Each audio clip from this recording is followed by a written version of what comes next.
열왕기상 17장 8절에서 24절까지의 말씀을 한 절씩 교독하고요. 마지막 24절은 다 같이 읽도록 하겠습니다. 여호와의 말씀이 엘리야에게 임하여 이르시되 너는 일어나 시돈에 속한 사르밧으로 가서 거기 머물라. 내가 그곳 과부에게 명령하여 내게 음식을 주게 하였느니라. 그가 일어나 사르밧으로 가서 성문에 이를 때에 한 과부가 그곳에서 나뭇가지를 줍는지라. 이에 불러 이르되 청하건대 그릇에 물을 조금 가져다가 내가 마시게 하라. 그가 가지러 갈 때에 엘리야가 그를 불러 이르되 청하건대 내 손에 떡 한 조각을 내게로 가져오라. 그가 이르되 당신의 하나님 여호와께서 살아계심을 두고 맹세하노니 나는 떡이 없고 다만 통에 가루 한 움큼과 병에 기름 조금뿐이라. 내가 나뭇가지 둘을 주어다가 나와 내 아들을 위하여 음식을 만들어 먹고 그 후에는 죽으리라. 엘리야가 그에게 이르되 두려워하지 말고 가서 내 말대로 하려니와 먼저 그것으로 나를 위하여 작은 떡 한 개를 만들어 내게로 가져오고 그 후에 너와 내 아들을 위하여 만들라. 이스라엘의 하나님 여호와의 말씀이 나 여호와가 비를 지면에 내리는 날까지 그 통에 가루가 떨어지지 아니하고 그 병에 기름이 없어지지 아니하리라 하셨느니라. 그가 가서 엘리야의 말대로 하였더니 그와 엘리야와 그의 식구가 여러 날 먹었으나 여호와께서 엘리야를 통하여 하신 말씀같이 통에 가루가 떨어지지 아니하고 병에 기름이 없어지지 아니하니라. 이 일 후에 그 집 주인 되는 여인의 아들이 병들어 증세가 심히 위중하다가 숨이 끊어진지라. 여인이 엘리야에게 이르되 하나님의 사람이여 당신이 나와 더불어 무슨 상관이 있기로 내 죄를 생각나게 하고 또 내 아들을 죽게 하려고 내게 오셨나이까. 엘리야가 그에게 그의 아들을 달라 하여 그를 그 여인의 품에서 받아 안고 자기가 거처하는 다락에 골라가서 자기 침상에 누이고 여호와께 부르짖어 이르되 내 하나님 여호와여 주께서 또 내가 우거하는 집 과부에게 재앙을 내리사 그 아들이 죽게 하셨나이까 하고 그 아이 위에 몸을 3번 펴서 엎드리고 여호와께 부르짖어 이르되 내 하나님 여호와여 원하건대 이 아이의 혼으로 그의 몸에 돌아오게 하옵소서 하니 여호와께서 엘리야의 소리를 들으심으로 그 아이의 혼이 몸으로 돌아오고 살아난지라. 엘리야가 그 아이를 안고 다락에서 방으로 내려가서 그의 어머니에게 주며 이르되 보라 내 아들이 살아났느니라. 여인이 엘리야에게 이르되 내가 이제야 당신은 하나님의 사람이시요 당신의 입에 있는 여호와의 말씀이 진실한 줄 아노라 하니라. 아멘.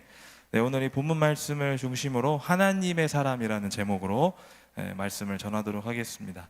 자, 우리는 이제 5월부터 엘리야라는 인물을 통해서 하나님께서 우리들을 어떻게 세워가시고 계신지 또 우리가 어떻게 빚어가고 있는지를 함께 이제 계속해서 보기를 원하는데요.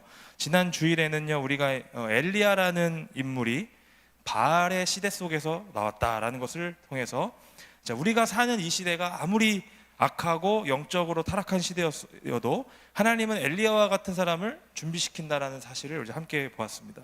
그러니까 바알의 시대 속에서 살아가고 있는 우리는 하나님의 사람으로 준비되고 또 여호와가 하나님이시다라는 그 선포함을 나타낼 수 있는 자들이 되어야 한다라고 말씀을 나누었습니다. 여러분들 각자의 자리에서 하나님의 사람으로 준비될 수 있는 저와 여러분들 되기를 바랍니다.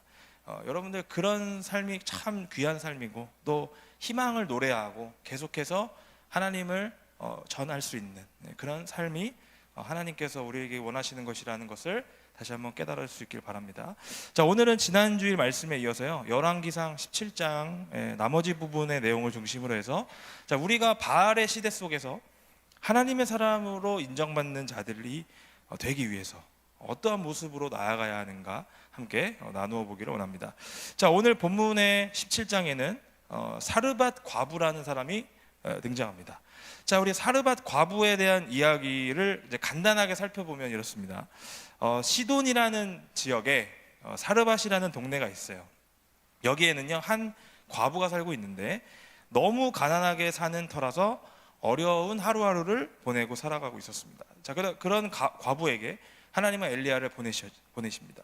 그리고 통에 가루와 병에 기름이 없어지지 않는 놀라운 그런 이적들, 그리고 또 이 과부의 아들이 병들어 죽게 되었을 때 다시 살려내는 그런 기적을 일으키게 하십니다.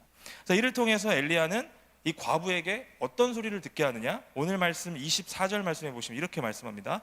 여인이 엘리야에게 이르되 내가 이제야 당신은 하나님의 사람이시오 당신의 입에 있는 여호와의 말씀이 진실한 줄 아노라 하니라.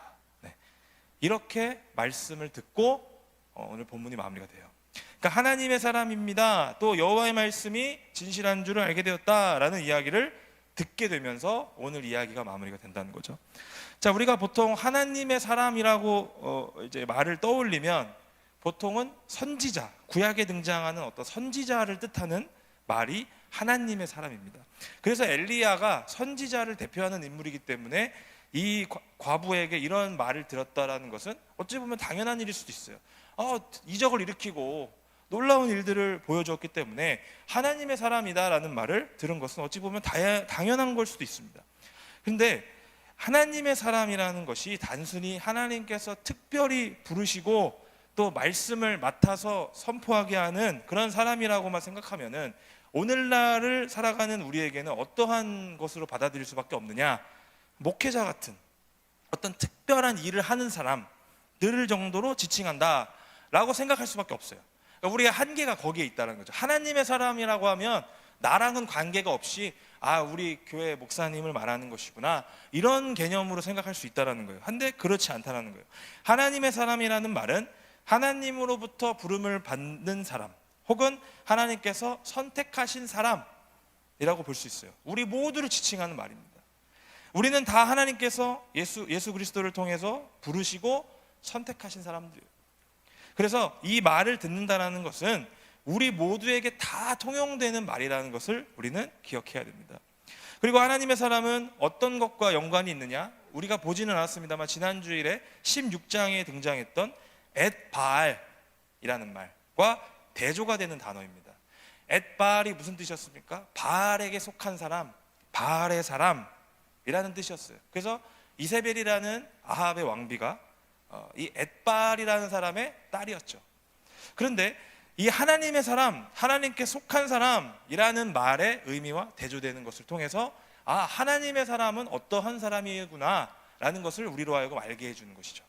자, 그래서 우리가 오늘 이 본문에 등장하는 사르밧 과부의 이야기를 그냥 우리가 눈으로만 보면 하나님께서 엘리야를 통해서 이런 기적을 일으키셨구나 하는 어떤 수준, 그런 수준의 교훈을 얻을 수 있어요. 근데 하지만 이거는 1차원적인 해석일 뿐이고 1차원적으로 우리에게 주어지는 교훈일 뿐이죠. 이거는요, 믿지 않는 사람들도 이 글을 읽었을 때 다 느낄 수 있는 부분입니다. 그래서 우리 같은 그리스도인들은 오늘 말씀을 통해서 이 안에 들어가 있는 하나님의 놀라운 메시지를 발견할 수 있어야 되고요. 또 우리 삶 속으로 가지고 와서 적용시키는 데까지 나아가야 한다는 것을 우리는 기억해야 돼요. 우리 함께 이제 오늘 말씀으로 본격적으로 나가보도록 하겠습니다. 자, 우리가 오늘 말씀을 통해서 발견하고자 하는 포인트가 있습니다. 두 가지가 있는데 첫 번째는 뭐냐면 엘리야가 간 곳이 어디였습니까? 시돈에 속한 사르밧이라는 동네였다라는 점이 오늘 첫 번째 우리가 체크해야 될 포인트고요. 두 번째는 이 사르밧 과부로부터 엘리야가 하나님의 사람이라는 소리를 들었다라는 것에 우리가 초점을 맞춰서 말씀을 볼 필요가 있다는 거예요. 자, 먼저 엘리야가 간 곳이 이 시돈의 사르밧이라는 동네였다라는 것을 좀 체크해 보면서 살펴보겠습니다. 자, 엘리야가 처음에 있었던 곳이 어디였느냐? 요단 앞 그릿시네가라는 곳에 있었습니다. 자, 그런데 이 그릿시네가에서 엘리야가 준비가 되면서 까마귀가 가져다 주는 떡과 고기를 먹고 이렇게 살아가고 있었지만 우리가 읽진 않았습니다만 그 앞부분에 보시면 그릿시네가가 영원히 있지 않았습니다. 비가 내리지 않아서 말라버렸어요. 그래서 엘리야는요, 다른 곳으로 가야만 했습니다. 비가 안 오니까, 물이 없으니까 살아갈 수가 없어요. 그래서 어쩔 수 없이 다른 곳으로 움직여야만 했다는 거예요. 자, 그래서 여호와의 말씀은 이 엘리야를 움직이게 하시는데 어디로 움직이게 하시느냐? 시돈이라는 지역에 속해 있는 사르밧이라는 동네로 움직이게 하셨다는 거예요. 자, 그런데 이 시돈이라는 곳을 우리가 한번 살펴볼 필요가 있는데 시돈이 어디예요? 우리가 지난주에 보았던 바알의 근거지입니다. 우리 같이 말씀을 좀 보겠습니다. 열왕기상 16장 31절 말씀 다 같이 읽어보겠습니다. 시작. 느밧의 아들 여로보암의 죄를 따라 행하는 것을 오히려 가볍게 여기며 시돈 사람의 왕 엣바알의 딸 이세벨을 아내로 삼고 가서 바알을 섬겨 예배하고. 아합의 부인이었던 이세벨의 고향이 어디였습니까? 이 시돈이라는 동네였습니다. 그러니까 이 시돈 출신이라고 하는 사람이었다라는 것은 어떤 의미를 갖고 있느냐? 바알 숭배의 근거지가 되는 곳이었다. 그러니까 바알 숭배에 거의 완벽한, 정말 모든 것들이 다 바알을 향하고 있는 동네였다. 이 시돈이라는 동네가 그렇다는 것이죠. 이 시돈으로 엘리야를 직접 보내십니다. 자, 하나님은요 시돈의 사르밧이라는 동네로 엘리야를 보내시면서 특별히 과부라는 한 사람을 만나게 하셔요. 성경에서 과부는 무엇을 뜻하느냐? 이제 구약에서 자주 등장하는 말 중에 하나인데 힘없는 자의 대명사격인 존재가 과부예요. 그래서 특별히 하나님은 율법에서 이스라엘 백성들에게 특별히 이 사람들을 선대해주고 도와줘라라고 했던 세 가지 부류가 있습니다. 고아와 과부와 나그네. 이 사회에서 소외된 자들을 반드시 돌보라라고 말씀하십니다. 그래서 사르밧 과부 역시 이스라엘 사람이 아닌 이방인이었지만 상당히 사회적으로 소외되어 있는 자였다라는 것을 오늘 말씀을 통해서 알 수 있습니다. 그리고 이 과부는요 가난한 사람이었어요. 어느 정도로 가난했느냐? 오늘 말씀 11절에서 12절 말씀해 보시면 이렇게 말씀합니다.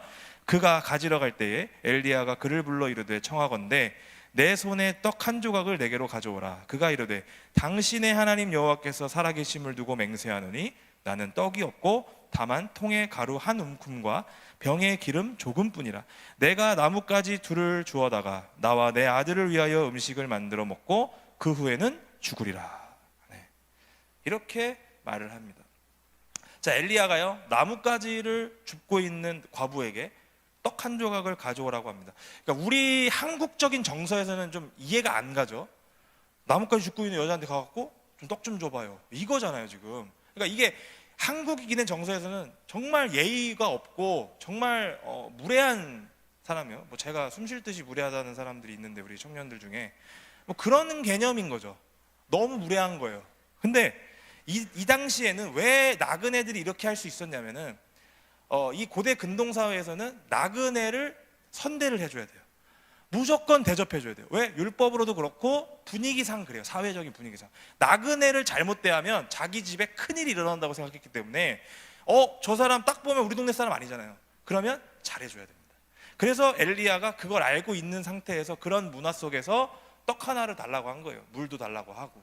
그랬더니 이제 과부가 물은 줬는데 떡은 없으니까 못 주잖아요. 그러니까 뭐라고까지 얘기하냐면 당신의 하나님 여호와를 맹세하면서 얘기하는 거예요. 난 진짜 떡 없어요. 그래서 못 주는 거니까 나 뭐라 하지 마세요. 이건 거예요. 개념인 거예요. 자, 그런데 이 정도로 가난한, 그래서 지금 자신에게 있는 이것, 자신에게 지금 손에 있는 이거, 가루 한 움큼 기름 조금 있는 거, 이거 가지고 내 인생에서 오늘 최후의 만찬입니다. 우리 아들이랑 이거 갖고 먹고 어떻게 한다고요? 죽을 겁니다. 그러니까 지금 자살을 기도하고 있는 모습으로 우리에게 비춰지고 있다는 거예요. 아무런 희망도 없고요. 사회에서 소외되어 가지고 누구에게도 지금 도움을 받지 못하고 있는 과부의 모습을 보고 있죠. 이제 스스로 삶을 마감하려고 지금 하고 있다는 거죠. 그런 가운데 이방 나그네였던 엘리야를 만난 겁니다. 근데 여러분 잘 생각해 보세요. 아주 아이러니하지 않습니까? 자, 바알의 근거지라는 이 시돈 땅에서 이런 일이 일어나고 있다는 거예요. 자, 바알은 어떤 신이라고 했습니까? 농경의 신이고요. 네, 땅에 비를 내려주고 승리케 하는 신이고, 그런 그 바알이 근거지가 되는 이 시돈 땅에서 실제로 일어나고 있는 사건이라는 거예요. 바알이라고 하는 신의 실상은 뭐냐? 한 인간이 배부르게 먹지를 못해서 삶을 마감하려고 하는, 아무런 희망도 없고 사회에서 소외되어 가고 있고 내가 죽는지 아무도 관심이 없는, 그게 바알의 실상이었다는 거예요. 우리가 사는 세상도 이렇지 않습니까? 하나님은요 엘리야를 바알의 근거지로 보내셔서 그 안에서 아무런 희망도 없이 소외되어서 스스로 목숨을 끊으려고 하는 과부에게로 보내셨어요. 아마 이 과부가 죽는다고 해서 그 누가 알아주겠습니까? 아마 아무도 모른 채 쥐도 새도 모르게 과부는 이 세상 속에서 잊혀질지도 몰라요. 하지만 하나님은 이런 자들까지도 기억하시는 분이시다. 비록 아직 하나님을 모르고 있고, 비록 하나님을 자신의 하나님으로 고백하지 못하며 당신의 하나님이라고 고백하는 이 과부의 삶을 하나님은 기억하고 계셨다는 거예요. 그래서 이 바알의 백성들에게 하나님은 하나님의 사람 엘리야를 보내셔서 기적을 베푸신다는 거죠. 가난하고 희망 없이 소외된 그 과부의 가정을 돌보시고요, 그녀의 집에 통에 가루가 떨어지지 않고 또 병에 기름이 떨어지지 않는 놀라운 은혜를 베푸신다는 거죠. 자, 하나님은요, 우리를 이런 바알의 근거지, 즉 바알이 통치하는 이 시대 한가운데로 우리를 보내신다는 거예요. 여호와 하나님을 나타내는 그 일을 하나님은 세상 한가운데서 나타내기를 원하신다는 겁니다. 시돈, 바알의 근거지인 그 한가운데서 하나님의 사람으로서 하나님을 나타내기를 원하신다는 거죠. 그곳에서 희망이 없는 자들, 소외되어 있는 자들, 가난한 자들에게로 이 바알이라는 신의 실상으로 우리를 보내셔요. 하나님께서 우리를 준비시키시고 보내시는 곳은요, 거룩한 곳이 아닙니다. 깨끗하고 좋은 것만 있는 곳이 아니에요. 더럽고요, 추악하고요, 타락한 이 곳으로 우리를 보내신다는 거예요. 그리고 거기서 만나게 하시는 사람들 또한 어떤 사람들이에요? 하나님을 알지 못합니다. 하나님을 예배하는 것이 없는 곳이고요, 세상에서 주어지는 여러 가지 어려움으로 인해서 고통당하고 있는 사람들을 우리로 하여금 만나게 하셔요. 그래서 하나님이 우리를 통하여 경험하게 하시는 거룩이라는 것은 어떤 것이냐? 거룩한 곳에 내가 있는 것이 아니라 거룩하지 못한 곳으로 내가 나아가서 그 안에서 내가 거룩하기를 원하신다는 거예요. 우리가 추구해야 되는 거룩은 이런 거룩입니다. 자, 우리는요, 바알이 통치하는 그 세상 한가운데서 하나님을 선포할 수 있는 거룩의 사람들로 서야 한다는 것을 우리는 발견해야 된다는 것이죠. 자, 여러분들이 살아가는 삶의 자리는 어떻습니까? 여러분의 직장에서, 여러분의 가정에서, 또 여러분이 다니고 있는 학교에서, 또 우리가 몸담고 있는 모든 그곳에서 방황하고 있는 사람들은 없습니까? 또 삶에 희망이 없고 소외되어서 아무 의미 없이 하루하루를 살아가고 있는 사람들 여러분 주변에 없으십니까? 하나님은요, 우리를 이런 세상의 한가운데로 보내시는 분이세요. 이런 사람들에게로 우리를 보내십니다. 자, 우리는요, 가끔 하나님을 오해할 때가 있어요. 우리가 가고 싶지 않은 곳으로 우리를 보내실 때가 있어요. 도대체 내가 그곳에서 뭘 하라고 하나님께서 거기로 나를 보내실까 하는 생각으로 갈 때가 있어요. 하나님의 원리는요, 바로 이것입니다. 우리가 세상으로 나아가서 그곳에서 빛과 소금의 역할을 감당하기를 원하시는 분이시라는 거예요. 절대로 우리끼리 우리 안에서 무엇인가를 뭔가 이루어라 하는 분이 아니에요. 그건 교회 공동체가 아닙니다. 교회 공동체는요, 파송하는 곳이에요. 여러분들을 부르고 다시 세상으로 파송하는 곳입니다. 그래서 여러분, 우리가 맨 마지막에 보통 목회자들이 축도로 이제 보내는데 여러분들 파송하는 거예요. 예배가 마지막을 여러분들이 이제 세상 한가운데로 나아가는 겁니다. 여러분들이 소그룹으로 물론 모이지만 예배 후에 여러분들 소그룹의 모든 부분들까지도 여러분들 어떤 걸 하고 있느냐, 세상으로 나아가기 위해서 준비되는 것이고, 여러분들이 그곳에서 말씀을 통해서 무장해야 되고 하나님의 그 임재하심을 우리가 세상 가운데서 선포하기 위해서 이제 나가야 되는 거예요.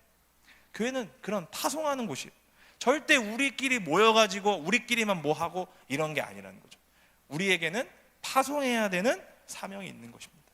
그래서요, 우리가 하나님은 거룩하지는 않은 곳으로 우리를 나아가게 하셔서 그곳에서 거룩함을 나타내라고 하시는 분이기 때문에 예수님께서 제자들에게 뭐라고 말씀하셨는지 이렇게 말씀하셨어요. 우리 다 같이 마태복음 5장 13절에서 14절을 읽겠습니다. 시작.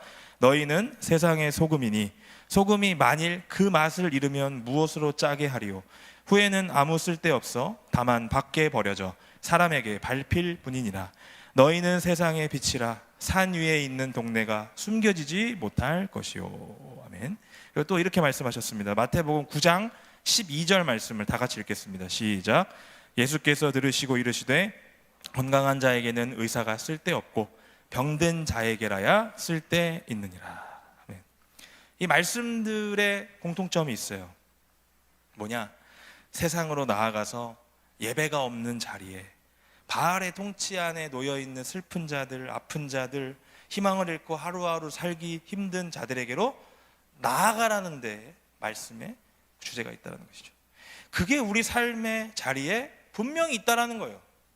여러분들 각자가 살고 있는 그 자리에 이러한 사람들이 없는 곳이 없다라는 거예요. 우리가 나아가야 하는 자리는 뭐냐? 하나님께서 부르시는 그 자리, 예배가 없는 자리, 슬픔에 빠져 있는 사람들이 있는 자리, 하나님을 모르는 사람들이 많이 있는 그 자리로 나아가야 된다는 거죠.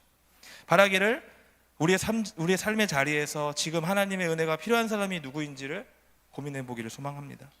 지금 내 주변에 은혜가 필요하고 하나님의 만지심이 필요한 자들은 누구인지, 내 주변에 사르밧 과부와 같은 사람이 누가 있는지, 이 시돈에 살고 있는 사르밧이라는 동네에 살고 있는 그 과부처럼 정말 세상의 한가운데에, 바알의 통치하는 그곳의 한가운데에 하나님의 만지심과 돌보심이 필요한 사람이 누구인지 우리가 주님의 마음으로 바라볼 수 있어야 된다는 것이죠. 하나님은요, 그 나를 거기에 보내셔서 그들의 아픔을 나를 통해서 만져주기를 원하신다는 것이죠. 우리는 기억해야 됩니다. 자, 그리고 두 번째, 오늘 우리가 두 번째로 체크해야 될 포인트는 뭐냐? 이러한 사르밧 과부로부터 하나님의 사람이라는 소리를 들었다는 점을 우리는 기억해야 된다는 것이죠. 자, 삶을 마감하려고 했던 과부를 잡은 것은 누구였느냐? 엘리야였어요. 이 사람이 죽게 내버려 두지 않고 하나님의 은혜를 맛보게 한 사람은 엘리야였습니다. 놀라운 은혜를 부어줬고요, 과부의 가정을 돌보신 하나님은 이제 또 다른 은혜를 베푸시는데, 바로 과부의 아들을 죽었다가 다시 살리시는 하나님의 기적을 일으키셨다는 거예요. 이런 놀라운 은혜를 경험한 뒤에 과부의 아들이 갑자기 죽게 되었습니다. 그러자 과부는 뭐라고 하는, 첫 번째 반응은 이렇게 반응합니다. 18절 말씀 우리 다 같이 읽겠습니다. 시작. 여인이 엘리야에게 이르되 하나님의 사람이여, 당신이 나와 더불어 무슨 상관이 있기로 내 죄를 생각나게 하고 또 내 아들을 죽게 하려고 내게 오셨나이까. 자, 여인이 뭐라고 얘기하냐면 엘리야에게, 당신이 나와 무슨 상관이 있기에 내 죄를 생각나게 해서 아들을 죽였습니까? 라고 원망하고 있는 거죠, 지금. 자, 과부가 평소에 어떠한 종교관으로 살아가고 있는지를 보여줍니다. 이 종교관은 어디서부터 왔느냐? 이방 종교로부터 온 종교관이에요. 그러니까 죄를 통해서 재앙을 얻게 한다 라는 그 당시에 만연해 있는, 이 바알의 시대 속에서 만연해 있던 이 죄에 대한 생각들이죠. 그러니까 죄를 통해서 재앙을 얻게 한다라는 어떤 이방 종교에서 비롯된 잘못된 종교관들을 갖고 있었다는 겁니다. 이 과부도 분명 하나님의 놀라운 은혜를 경험했었어요. 기적을 경험했어요. 비가 내리기 전까지 이 통에 가루가 없어지지 않고 기름이 없어지지 않는 그런 기적을 맛보았음에도 불구하고 지금 이 엘리야를 은혜의 사람이 아니라 어떤 심판의 사자로 여기면서 원망의 대상으로 이제 만들어 버렸다는 거죠. 이 바알의 시대 속에서 살아가는 사람들의 전형적인 모습이 이렇습니다. 뭐예요? 내 죄가 재앙으로 이어진다는 생각으로 가득 차 있다는 거죠. 우리는 이러한 관점에서 나와서 변화를 일으켜야 됩니다. 하나님이요, 죄로 인해서 재앙을 내리신다라는 그 관점이 아니라요, 하나님이 원하신다라는 것은 무엇이냐? 하나님을 생명의 근원으로 볼 수 있는 관점으로 우리가 변화되어야 된다는 거예요. 우리가 삶의 자리에서 많은 사람들에게 알려줘야 되는 것은 뭐냐? 하나님이 생명의 근원이다라는 것을 우리 삶을 통해서 알려줘야 된다는 거예요. 하나님은요, 이걸 선포하기를 원하신다는 거예요. 단순히 죄를 저지르면 재앙으로 이어진다 이런 개념이 아니라, 생명의 근원은 오직 하나님이시구나, 바알이 아니구나, 바알도 살릴 수 없구나, 오직 하나님만이 살릴 수 있구나 라고 깨닫게 만드시는 것이 하나님의 뜻이고 우리를 향한 하나님의 사명이라는 거예요. 이게 복음이에요. 복음. 하나님이 생명의 근원임을 아는 게 복음입니다. 자, 이런 일을 당한 엘리야는요, 이 아들의 시신을 들고 다락으로 올라갑니다. 그리고 기도합니다. 엘리야가 여전히 기도하는 사람임을 보여주는 장면이죠. 자신의 억울한 마음을 또 토로하고요, 답답한 마음을 하나님 앞에 토로하면서 기도로 나아가게 됩니다. 20절에서 22절 말씀 이렇게 말씀합니다. 여호와께 부르짖어 이르되 내 하나님 여호와여, 주께서 또 내가 우거하는 집 과부에게 재앙을 내리사 그 아들이 죽게 하셨나이까 하고 그 아이 위에 몸을 3번 펴서 엎드리고 여호와께 부르짖어 이르되 내 하나님 여호와여, 원하건대 이 아이의 혼으로 그의 몸에 돌아오게 하옵소서 하니 여호와께서 엘리야의 소리를 들으심으로 그 아이의 혼이 몸으로 돌아오고 살아난지라. 엘리야는요, 간절하게 부르짖으며 기도했어요. 이 아이의 혼이 다시 몸으로 돌아오게 해달라고 간절히 기도합니다. 그런데 이렇게 할 수 있었던 이유가 뭐예요? 엘리야는 생명의 근원이 하나님께 있음을 알았다라는 거예요. 바알에게 있다라고 생각해 본 적이 없다라는 겁니다. 곧바로 아들의 시신을 들고 다락으로 올라가서 기도하면서 하나님께 구했다라는 것은 이 생명을 가져간 것도 주님이시고 생명을 다시 오게 하실 수 있는 것도 하나님이시다라는 것을 알고 있었다라는 거예요. 따라서 우리는 생명의 근원이 오직 하나님께 있다라는 것을 알리는 사람들이 되어야 된다. 우리는 이러한 사명을 갖고 있다는 것입니다. 여러분, 바알의 시대 가운데 살아가는 사람들은요, 하나님을 알지 못합니다. 바알의 그 모습에 압도가 되어서 보이지 않는 하나님 바라보지 못합니다. 눈에 보이는 것만 믿는 시대에 살고 있기 때문에 그렇다는 거죠. 바알이 통치하는 시대에는요, 생명이 없습니다. 사망이 왕노릇하는 곳일 뿐입니다. 살리는 것은 없습니다. 이 바알의 시대 속은 살릴 수 있는 것은 아무것도 없고 오직 죽이는 것만 있어요. 남을 밟아야 되고요, 남을 죽여야만 살아요. 내가 살려면 남을 살리는 게 아니라 남을 죽이고 밟아야 돼요. 그래야 내가 살아요. 따라서 생명이 없습니다. 오직 사망만 있는 곳이 이 바알의 시대죠. 오히려 이 시대 속에서 남을 위해서 우리가 산다? 바보 같다는 소리 듣습니다. 그래서 따라서 우리가 살아가고 있는 곳은 자신의 삶을 돌아볼 겨를이 없어요. 왜? 나를 위해 살아야 되고요, 이 앞에 놓여져 있는 것들 하나하나를 내가 가지고 나아가다 보면 전쟁 같은 세상 속에서 힘들게 살아가다 보니까 나 자신을 돌아볼 수 있는 겨를조차 없는 그런 곳이라는 거예요. 이런 곳에서 살아가다 보면은 패배의식으로 가득 차게 됩니다. 그래서 이 패배의식이 가득하다 못해 넘쳐나면 어떻습니까? 어떤 경우에는 희망도 잃고요, 자신을 비관하고 세상을 비관합니다. 그리고 목숨을 스스로 끊는 경우까지도 나아갈 수 있게 돼요. 우리가 살고 있는 사회가 그렇지 않습니까? 대한민국 사회가 자살률 1위라는 말 지금 몇 년째 1위입니까? 압도적으로 1위입니다. 그런데 내 주변에서 일어나고 있지는 않아도 우리가 살아가고 있는 실제 사회에서 일어나고 있는 일이라는 거예요. 하나님은요, 우리를 이런 자들이 살고 있는 곳으로 보내신다는 거예요. 이곳에서 뭘 하기를 원하시느냐? 24절 말씀을 다시 한번 읽어보도록 하겠습니다. 시작. 여인이 엘리야에게 이르되 내가 이제야 당신은 하나님의 사람이시요 당신의 입에 있는 여호와의 말씀이 진실한 줄 아노라 하니라. 네. 이제야 당신은 하나님의 사람이시요 당신을 통해서 나오는 여호와의 하나님 말씀이 진실한 줄을 알겠다라는 말을 들으시기를 원하신다. 누구로부터요? 바알의 시대 속에서 살아가면서 하나님을 알지 못하는 우리 주변의 이웃들로부터 듣기를 원하신다는 거예요. 하나님이 우리를 하나님의 사람으로 준비시키시는 이유는 다름이 아니라 희망이 없는 자들에게 희망을 노래할 수 있게 하고, 소외된 자들에게 하나님의 사랑을 전하고, 생명의 근원이 어디서부터 오는지 알지 못하는 자들에게 생명의 하나님을 전하게 하기 위함이라는 거예요. 이걸 단순히 그러면 오늘 말씀의 결론은 전도하라는 거구나, 그게 아니에요. 그런 1차원적인 의미가 아닙니다. 우리가 생명의 근원을 아는 삶을 세상 속에서 그렇게 살아갈 때 나머지는 자연스럽게 변화될 수 있다는 것을 여러분들이 아셔야 된다는 거예요. 우리가 세상에서 믿지 않는 사람들과 살아가다 보면 우리가 하나님을 믿는다는 것으로 인해서 우리를 이해하지 못하는 사람들이 많이 있습니다. 그러다 보면 나도 모르게 연약해질 때가 있어요. 하나님을 믿는다는 것을 숨기고 싶어질 때가 있어요. 그런데 하나님은 우리를 자꾸 왜 이 시대 한가운데로 보내시느냐, 왜 그렇게까지 하시느냐? 하나님은 알지 못하고 세상에 찌들어 있는 사람들이 우리를 통해서 하나님의 존재를 아는 데에서만 그치는 것이 아니라 그들이 하나님을 고백하게 하는 데까지 나아가도록 우리를 그곳으로 보내신다는 거예요. 그래서 우리로 하여금 계속해서 그 불편한 자리에, 가기 싫은 자리에, 피하고 싶은 자리에 우리를 보내신다는 거예요.